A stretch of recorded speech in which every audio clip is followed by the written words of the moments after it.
morning. You're getting poked by Laura. You're welcome. It's Sunday morning. My child is still asleep at 8:20 in the morning. I want you to know that I got pregnant with him April 1st. Yes, April Fool's Day. It's so divine timing for my child. I got pregnant with him April 1st, 2015. And today is what's today? March 9th, 2025. This is the first time my child has ever slept in past 6:45 in the morning. Typically he's like a 5 a.m. kind of riser. We've kind of shifted into like more of a 6 o'clock, 5:30, 6 o'clock thing. 6 is like I'm lucky. So it's 8:21 and he's still asleep. I feel like I'm jinxing it by talking about it right now. So today I'm gonna like really just ramble. If you are not up for anything in conversation, you might not want to be here if you're sensitive to certain things. I'm not gonna go crazy. This is not Joe Rogan's podcast, not by a long stretch. But I have had a wild couple of days. It's amazing to me that I can sit on a hilltop in Vermont surrounded by trees and snow and nature and deer and bear and moose and hawks and all kinds of creatures I can't identify. And it's so peaceful, and yet my life in some respects is just wild. It's because I'm good at creating community. You know, I'm good with relationships, and even though COVID like wiped out every single aspect of my life, I pretty quickly built a community. I would say it took me about 6 months to really start to build community again, and it's only gotten stronger over time and more dynamic and flexible. So that community 5 years later, as you can imagine, it's awesome. It's my own little private world. The things I don't like about it, I don't get to see people in real life for the most part. None of my friends actually know each other that well. Some of them know each other from my TikTok lives, like coming in there and greeting each other and, you know, sort of from a distance, adjacently, witnessing each other's beings and lives. So I love that. But not intimately. You know, every one of my friends is a separate friend. So that's interesting. But anyway, in the last couple of days, I've been inundated. I mean, did you listen to my podcast about teeth and dreams? And by the way, if you're listening to this anywhere and you don't know what I'm talking about, whether it's on TikTok Live, YouTube Live, or YouTube, wherever, maybe you're listening to the preview on Blue Sky, you have to go to Patreon to get my full podcast. It's free. It's free membership, so there's links in all my profiles, so go there and join for free and you get my podcast. But I forgot what I was saying about that. Gosh darn it. Anyway, teeth and dreams. So I did a podcast about teeth and dreams to sort of open a can of worms. And if you remember, I started it by saying I'm not here to analyze your dreams. I'm not, because people get real excited about their dreams. They get really excited. Understandably. Dreams are as close to otherworldly as most people let themselves experience and acknowledge. Because we don't get to witness ourselves in our own dreams. Like, you know, it happens unconsciously to our awake mind, our awake being. So anyway, I got inundated. I knew I would. And to everyone who sent me those messages, because you're my personal friends and like you have my personal number to do this, but like, amazing. I woke up to 3 different people texting me epic stories. Like, the thumb power that went into these texts, truly impressive. And all of them were amazing. But this is why I prefaced it by saying I'm not here to analyze your dreams, I'm here to diagnose. But wow, and like a couple people had like straight up out of the old Chinese textbook dreams about things I discussed. And I'm not surprised, because with all of my in-person treatment years in clinic, yeah, it happens a lot. It's fascinating. I'm having a little, our weather's been changing here so sorry about the coughing. Our weather's been changing here in Vermont, like very up and down. It happens in the spring. It gets a little chaotic, very spring-like energy. And also, by the way, my son might wake up any second, because it's 8:26 now and he's still asleep. Oh my God. Unbelievable. I also have to drink my tea because I don't want cold tea. So anyway, I get all these text messages about dreams. It took me quite a long time to read them. Then there was some other stuff I'm not going to talk about that just, was like, I don't know, a lot to take in. Some in real life stuff. Yep. Gonna leave that right there. And then I got some really long, do you know about the app Marco Polo? I was an ambassador. I was a really bad ambassador for Marco Polo. I didn't do any of the things that they asked me to do because my life was upside down and turned around. But I did tell people about the app, and I shared the link for free, whatever they call it, VIP membership. But Marco Polo is a video messaging app, and I love it.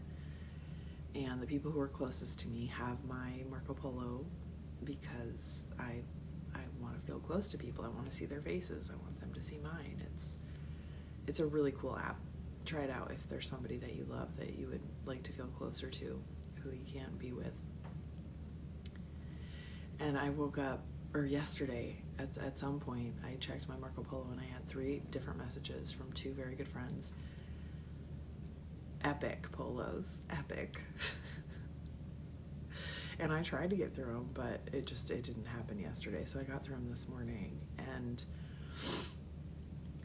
what's really striking me is that change is afoot. That I see the fire being ignited in people. And I think, as the weirdo that I am, who practices East Asian medicine, what I see are the winds of spring, the upward mobility of spring energy, of this strong wood push upwards and outwards. So I see that natural thing happening. I feel it in myself, thank God.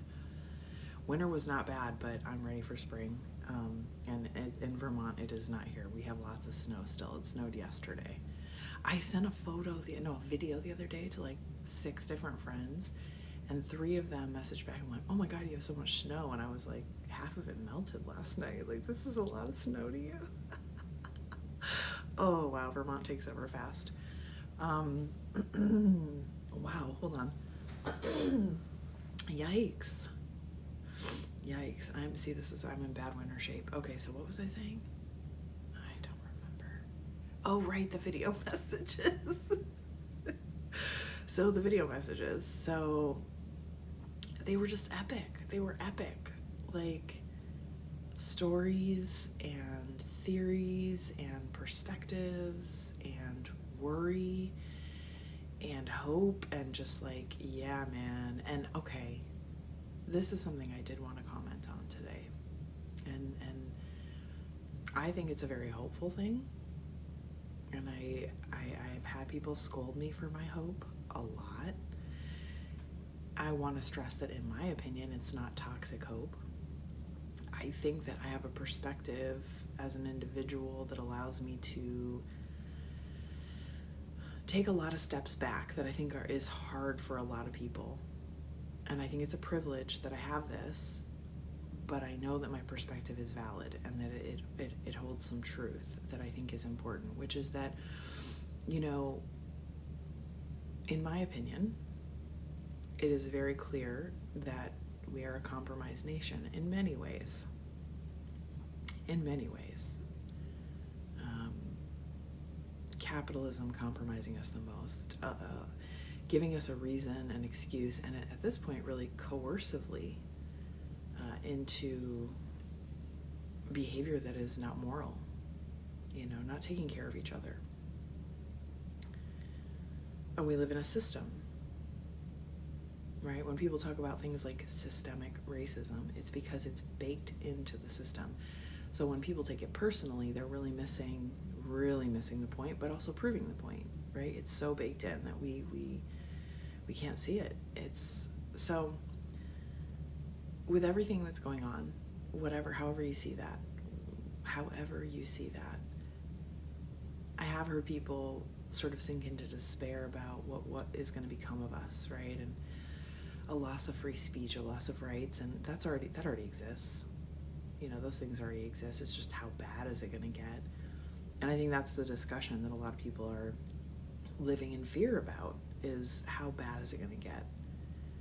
Because even those of us who are super motivated can't necessarily do anything individually at the moment. There are certain, we could go deep into that conversation. I'm not going to. That's not the one I'm going to have right now. I'm not going to have a resistor protest conversation. I want to talk more philosophically about the idea that Americans are incredibly entitled, and Americans are incredibly ignorant to all that they have. Even in places where people don't have enough and it's not enough and people are suffering, we still have a lot. And I think that ignorance is going to serve us, and that arrogance is going to serve us very well. I think it's going to be harsh because people are going to be willing to take a lot, people who believe in changes, but I think we're going to reach a tipping point pretty quickly where our inconvenience outperforms, in terms of a daily impact, our patience and tolerance, if we are in favor of some of these changes that are happening, to allow them to continue. Because I do absolutely feel and believe and know for myself that we've been lied to blatantly, obviously, overtly, and a lot of people have and continue to believe in those lies. But the pain very quickly will surpass, for many, for enough, for things to change pretty quick. And something else I pointed out to somebody this morning, it's like, okay, a friend of mine said on one of the videos that he knows someone from the area of the world where Russia has influence and where they dominate the culture. And they said, you have no idea what it's like. Like, the United States is nothing like Russia, nothing. It's so repressed. It's so controlled. But you have to remember that the kind of tactics, the psychological warfare that's taking place right now on our society, it's new. So it's that shock and awe. And that has an effect. It has an effect of creating fear. And that's the point. And the point is also to wreck things really fast, to try to make things crumble really fast, to pull it all down.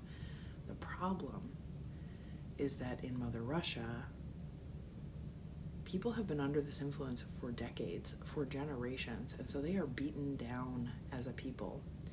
And while I can absolutely make arguments that many Americans, all Americans to a certain degree, are beaten down, it's not the same.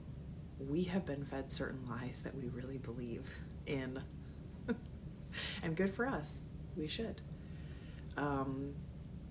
And I believe that those lies that we want to make true are strong enough in people like me. I'm Gen X. I was born in 1974. They're strong enough that it ain't gonna work. It ain't gonna work. And if you're telling me that somebody as weak and short-sighted and selfish and mentally ill and spiritually ill as the person in charge right now and many of the people around him, if you're telling me that they're smarter and stronger than the rest of this culture, I'm going to argue with you. I have a lot of problems with our society, as I should, as anyone who loves this culture should, have problems with it. We are not in a coasting period in this culture. This country is very new, it's very young, and it's very stupid. And it's made great things happen, and it's made horrible things happen, and we have fucked some shit up. So I actually consider myself to be a true patriot in that I am critical and I am harsh and I want things to be better. And we have a lot of room for that growth.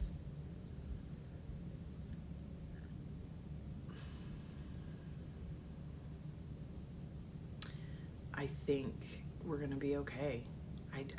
We don't have decades of repression in the way that it's being thrust upon us right now.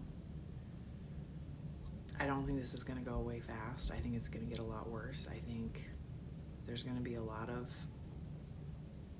hard things ahead until we can come together enough. Every effing person doesn't have to come together. We just have to have enough people come together. There are way more people than there are rulers. So, I don't know. That's my thought. It's not completely awake thought because I'm drinking tea and not coffee. That was my first mistake. And I'm drinking it really slow. It's getting cold. What time is it? 8:37. This is a fucking record. I can't believe he's still asleep. What else? I got a microcurrent facial device. I love it. I'm like a couple years overdue for it. It was a huge splurge for myself. That affects my mental health, and I would say it's an important tool for anybody out there who, likes to feel good. I think what I'm most surprised about, this is my second time doing microcurrent facials, is that it does more than just like tone my face. I've only used it a few times, so it hasn't done a lot of work yet, but it's done enough. But it is a lot like acupuncture and gua sha for the face, Tui Na. Like, it opens up the channels, like it makes me feel good mentally. I can feel changes in other parts of my body. I've been using it on my neck to release some of the tension there, and it has definitely helped. It's fantastic. So I'm a big fan of that stuff. If you've never had it though, go get it done professionally first, so you can see what the results look like and know what it feels like. I wouldn't do it on my own to start. I think it would be a waste of money, because you'd be like, what the hell is this? You need to be with somebody who knows what they're doing. Let's see. What else is happening? Spring break is coming up for my kid in April. I'm trying to get him into a camp, and I don't know. We're gonna have a long summer, I guess, together. I'm hoping that 2025 is the year of change. It's obviously a year of change for all of us, but I'm hoping on a personal level things get better for me. That's what I'm aiming for. That's why I'm here talking. That's why I give energy every morning to share and open up new possibilities and let my voice out somewhere in the world, because in my real life it's definitely been shrunken and silenced, and we can't have that. That is not why I was blessed with this big beautiful brain and big beautiful mouth. So trying not to be rotting fruit on a tree, as I refer to myself these last few years. Trying to get away from that. Trying to make the most of loneliness. I really am trying to shift my relationship with loneliness. And let's end with this. Let's talk about loneliness real quick. My loneliness has shifted. Oh, I just almost ruined my tea. Oh my goodness, hold on. Pre-COVID, I had a long struggle with loneliness.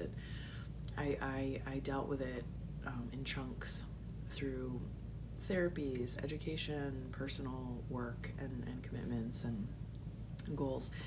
And right before COVID hit, I mean right before, because this last little step in it, which was so miraculous for me, I'd done so much good work. I had let go of relationships that weren't serving me, like truly let them go. Wasn't toiling or thinking or reminiscing or sad.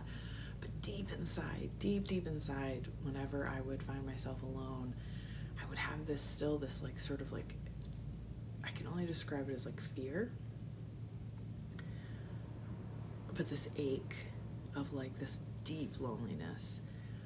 And I was working with this woman. I had paid her too much money, $1,500 for some sessions. I forget what even the point was, honestly. We talked on the phone and I thought she was fabulous, and I'm like, what are you selling? And I met her through someone. It wasn't like a cold call. And it was sort of a therapy, sort of creative thing, and I was like, yeah, I love it. You know, woman running her own thing and spreading love and goodness and healing, like, hell yeah, I want in on that. So I paid her the money, and we had the things, and then COVID hit, and I was home alone with my kid. And he was 4, and there was a lot of chaos in my life that wasn't making sense, and I was very confused about what was happening, as I should have been. Now I know 5 years later. I knew then, you know, I was in an earthquake that wasn't going to stop, and I didn't know where I was going to fall. And we had sessions left, I think at least half of them. And so every week for an hour for the first few weeks of COVID, she was on the phone with me, hour and a half, I can't remember, something like that. And what we ended up doing was shifting gears from whatever we were doing before, and we moved into a meditative-based session where she guided me. We would talk and I don't know what, and then we did a meditation, and it was very focused on specific parts of my body. And the goal was to help me let go of loneliness. And through talking to her, you know, what I realized was that I don't have, and should any of my parents, specifically my mom, ever hear this,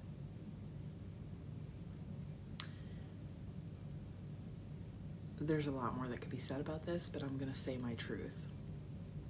And my truth is that I don't have parents. I don't have a mother. I have a mother who birthed me and who raised me and who did a good job of raising me. I have 2 fathers, one who completely and utterly and totally failed and is a failure in my opinion. And then I have another father who did duties, took on the responsibility of me, and otherwise utterly failed. Okay, failed me.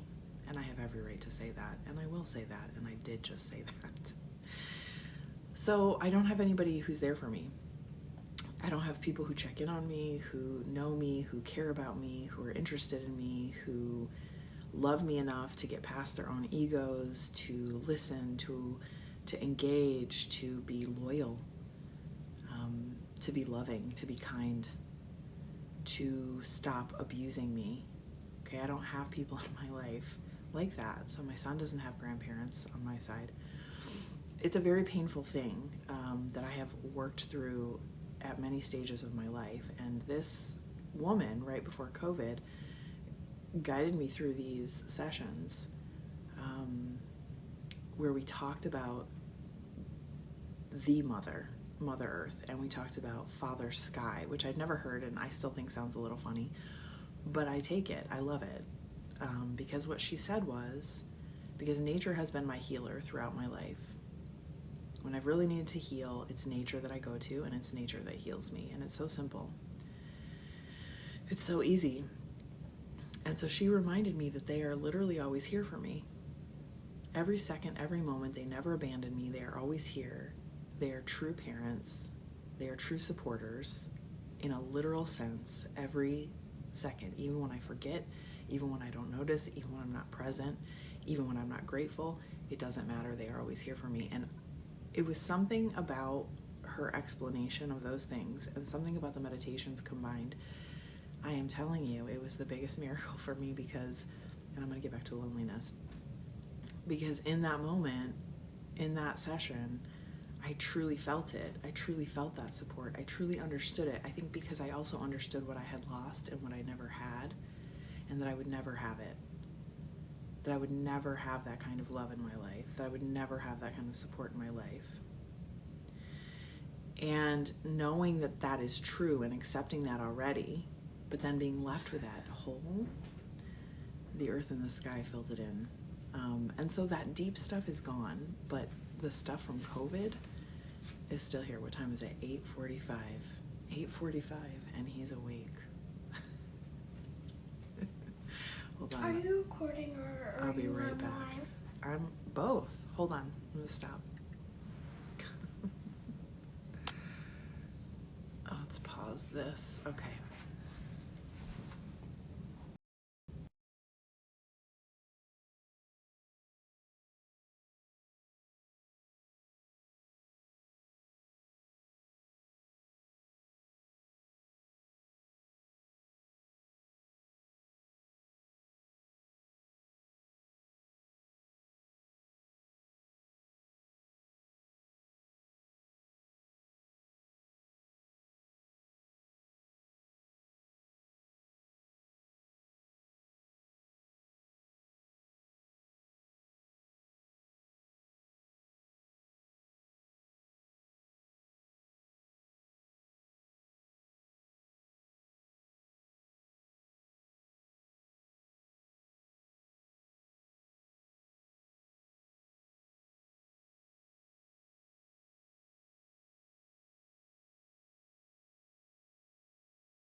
Okay.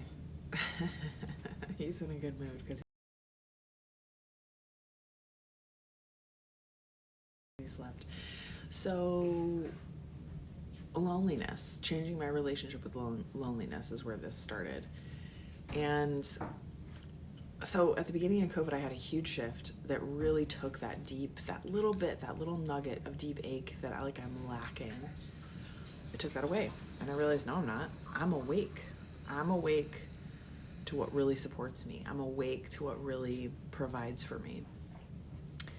And it wasn't just theoretical. It wasn't just a nice thing to say. It deeply impacted my heart, and it deeply changed my life and took away that ache.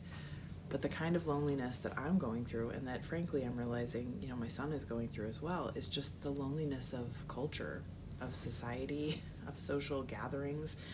And it's threefold. It's one, the constant displacement that we've faced since 2020, ridiculous amount of displacement. So we've lost any and all community over and over and over.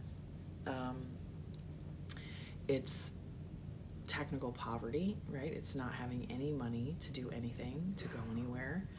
We make the best of what we have, and we do a good job. We're happy people. We don't have poverty mentality, so we're all right. But it makes us more lonely. It makes us more disconnected. And then just the loneliness of day to day. For five fucking years. And sprinkle some trauma on top.